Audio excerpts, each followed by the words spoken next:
एकदा काय झाले, एका छोट्याशा गावात चांदोबा नावाची एक चिमुकली दिवटी राहायची. ती रोज संध्याकाळी चमकायची. पण तिच्या मनात एकच चिंता होती. मी इतकी छोटी आहे, लोकांना मी दिसते तरी का?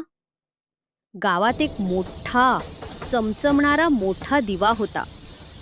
तो नेहमी स्वतःची शेखी मिरवायचा.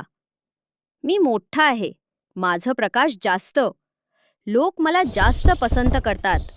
चांदोबाला वाईट वाटायचं, पण ती शांत राहायची. एके दिवशी गावात मोठा पाऊस आणि वादळ आलं. मोठा दिवा जोराच्या वाऱ्यात बंद पडला. संपूर्ण गाव अंधारात गेलं. मुलं घाबरली, मोठेही चिंतेत. तेवढ्यात चिमुकली चांदोबा दिवटी धडधडत म्हणाली, "मी प्रयत्न करते. मी छोटी आहे, पण प्रकाश देऊ शकते." तिने आपली छोटी ज्योत पेटवली आणि संपूर्ण गाव उजळून निघालं. मुलं, मोठे सगळे तिच्याकडे पाहून म्हणाले, "अगं, तू आमचं रक्षण केलंस. तूच खरी दिवटी." मोठा दिवा लाजला.